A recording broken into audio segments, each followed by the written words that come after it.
Hello there guys, welcome back to Younes Talks Football, welcome back to a brand new video. I hope all of you are doing well today. I hope you're doing better after yesterday's abysmal result as far as I'm concerned, and I know many share that sentiment. As a Chelsea fan and all the Chelsea fans watching, we aren't happy. We aren't happy, not at all, because yesterday felt like a low blow. Yesterday felt like a boxer in a ring who's been dominated and is about to get hit with that knockout punch. You're about to hit the canvas. You're about to hit the 10-second, countdown. That's what it felt like. That's what it felt like.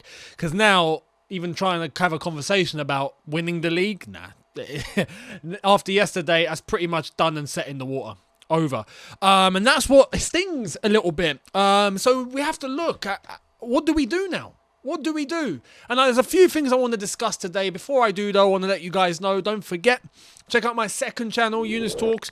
Alternative content on there, branching out into all sorts, where it's FIFA, video reactions. The latest one is here, where I watch back at the legend that was Ronaldo. Not Cristiano, I'm talking the original Ronaldo, the OG Ronaldo, Brazilian Ronaldo. Some would say fat Ronaldo, but personally, don't really have to.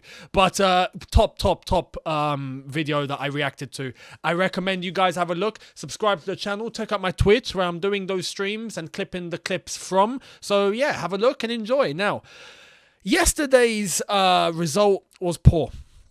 And on the offset, I want to clarify a few things, because I put in the title, Hudson-Odoi hands Manchester City the league title. And a few people were offended by that. Personally, look, people are going to have their reactions. They're going to have their opinions. It's as simple as that. Some you like it, some don't.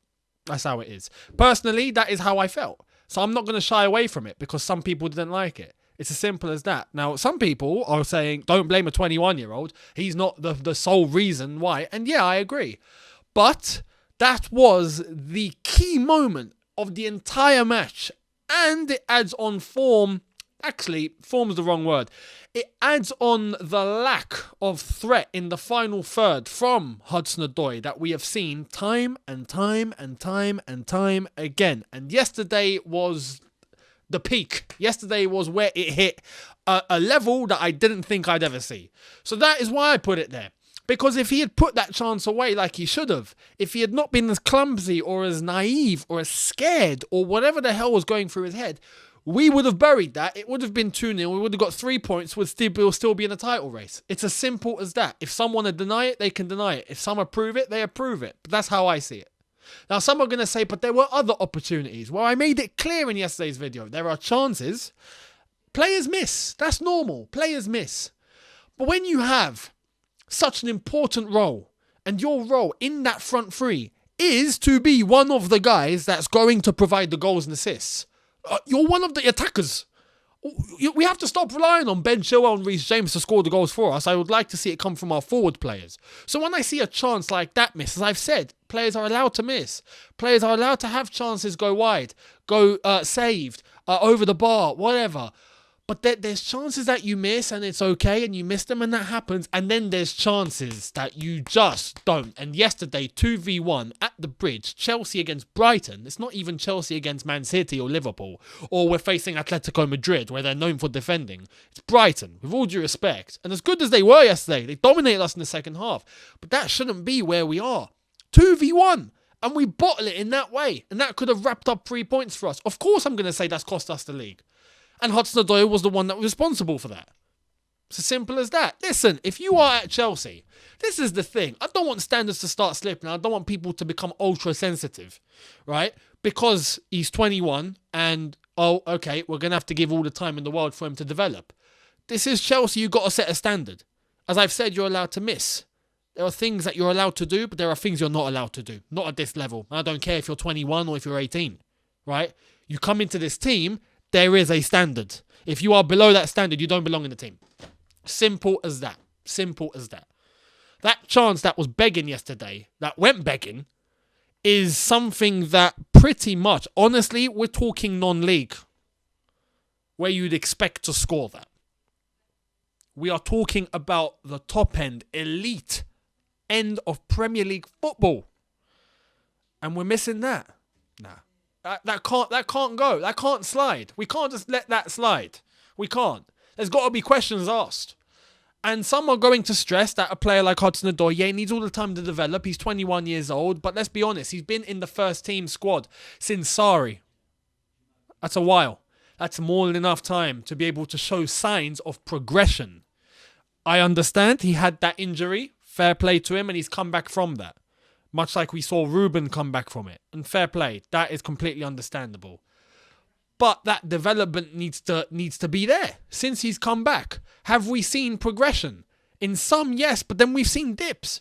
Big dips. And yesterday was just the ultimate I can't understand moment. You know? So that's my issue with it all. That's my issue with it all. Is he good enough to be playing for Chelsea Football Club in that front line? Some will say give it 2 or 3 years. Do Chelsea have 2 or 3 years? This is the thing. There's a standard. There's a standard. We don't want to let it slip. And in terms of the front line at Chelsea, look at the other clubs that are competing for the Premier League title. That's the standard we're up against, and that's the standard we should be at. And some are going to say, oh, you're being too entitled. No. That's what you need to be the best. I want us to be the best. We have what it takes to be the best. That's the standard.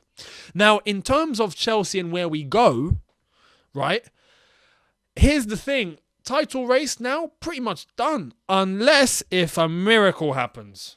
City start dropping points. Liverpool start dropping points. We beat Liverpool and we beat City in January. Without any wing-backs, I don't see how that's going to happen. But that leads me on to the point that I want to make now. You know exactly how I feel about the formation. I don't necessarily think that changing the formation is the key is the key to everything. The key to our problems. It's the solution. It's going to change, and we're going to win game after game after game with it. You know, much like a lot of people do it on FIFA and think that's how it applies in real life. That's not the case. However, right, and I've always said this, I don't see the formation as the problem because we are creating the chances. There is now a certain issue that has interjected itself into this whole situation now. This whole debate, this whole conversation. To play a 3-4-3 in the way that we do, we need wing-backs. We don't have any now. And at the time when I was talking about formation, we had. We had Reece James playing, even though Chilwell was gone. We had Alonso that started to come in, and we were all waiting to see, okay, what Alonso are we going to get? So we have to give the opportunity for that. And the truth of the matter is we were still creating the chances. The system wasn't the problem. It was our lack of finishing. Just as we saw yesterday, again, lack of finishing. But now, with Reece James off the pitch for the next few weeks, with no Chilwell, with Alonso looking like he is hotboxing the place every single game now. He doesn't look like he even knows where he is. We don't have wingbacks. So we can't execute this system as it needs to be executed. We can't play this way how we should be playing this way now. We can't. Without wingbacks, the system is void. Let's be real. We're not going to keep playing Pulisic at wingback. We're not going to stick Hudson-Odoi at wingback. We're not going to play Aspie at right wingback. We're just not going to do that. I think we get caught out left, right and centre. So now we need to find another way. So now, in terms of trying to use what you have available, much like the way that Klopp does at Liverpool, and he does that very effectively, and I'll give kudos to him. As crazy as I think he's starting to become in terms of his words at the press conferences and the interviews and the amount of complaining he does, I do have to commend him in terms of management when it comes to on the pitch and tactics. He utilises what he has and he does it very effectively, even in terms of switching up the system when he has to. And I think now we've possibly reached that point. We don't have any wing-backs. Therefore, we can't play a system that relies on wing-backs. It's as simple as that. Up until they come back, and then we can go back to what we know. But for the next few games, at least when Reece James is out, which is a hamstring issue, so he's going to be out for the next 3 to 6 weeks, we need to try and find another way. And that's on Thomas Tuchel now, mate. I mean, I'm sorry, and I sympathise with him. I really do, because it's not a situation you really want to find yourself in. But as the manager, this is your job. Now this is your role, mate. And I back him all the way. And I hope, it could be one of those things where we drop more points, but I understand it. I'm not going to be on his case. I'm not going to be on his back. I'm not going to be like, oh, you failed this. You're a joke. You need to go. Like, no, I'm not going to do that. I'm not going to do that because I understand the circumstances he's in and what he has to work with. This isn't easy. Although we are getting into January and the window opens in 2 days. So with that in mind, if we are able to execute some signings quickly, I'm talking the first week in Jan, we nail players. Yeah, I want to see Luca Dean in a Chelsea shirt on January 2nd. January 1st, window opens. Boom, boom, bish, bash, bosh. Thank you, deal done. Okay, it's January 2nd. Luca Dean is at the bridge signing a contract. We have to execute it that way if we want to think about playing the same way. If not, we're going to have, which is unrealistic, by the way. That's not going to happen. I'm just joking. I hope you know that. Don't take it seriously. But we have to try and find another way then with the players that we have available. But the only problem that I have with that is, okay, we go to a back four. Well, tell me who plays left back and who plays right back.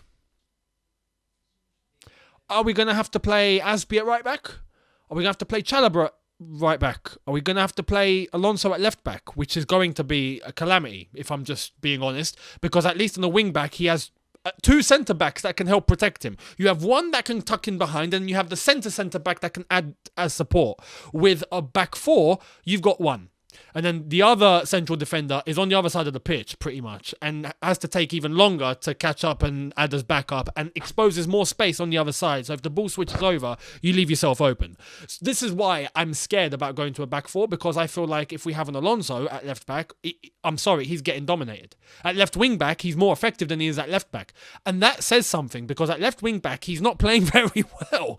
So that makes me worried, and I think we'll be even more exposed. And we saw glimpses of that under Frank Lampard when we went to a back four, or when we were playing a back four. You saw how many times we were caught out in defence. So this is the worry that I have. Who do we play as our fullbacks if we went to a back four? Realistically, look, the thing is, we need to go into the market. It's as simple as that. We need to go into the market. With Livramento, we can't go and get him because the clause is that he stays at Southampton until 2023 before we can even trigger a clause. Luca Dean is the option, but we want him on loan. Everton want to sell. We're going to have to try and get that done, but that might take a little bit of time during January, although I do see it happening.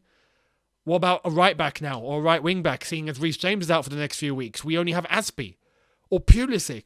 We can't do it. We can't do it. So I'm going to leave the question with you. How does Tuchel manage this? What do we do? Truth is, we've got Liverpool next, and it's not looking good. It's really not looking good. Liverpool will come with a full team, and if we play like we did yesterday, oh my God. Oh my God. I'm not even going to say any more. Just oh my God. And you know what I mean when I say oh my God. It doesn't end well. So let me know. Let me know. And don't forget, January, we've got Man City. We've got Spurs in the Cup twice. We've got Spurs in the... Oh, no, we can't lose to Spurs. We can't. No, not Spurs. Not Spurs. Not in the Cup. No. No, I can't allow that. I can't allow that. But right now, our squad is looking dodgy. It's looking dodgy. So I'm going to leave it with you. How do you see it going? Where do we go from here? And what would you do in Thomas Tuchel's shoes in terms of the system, the formation, the players that you'd select, your starting 11? How would you manage it? If you were Thomas Tuchel, how would you manage this? And in the transfer market, who would you go for? If you feel like we need some certain targets, who would you bring? Let me know in the comments. I'd love to hear your opinions on this one. This will be a very interactive one. Thank you all so much. I hope you've enjoyed this video for what it was.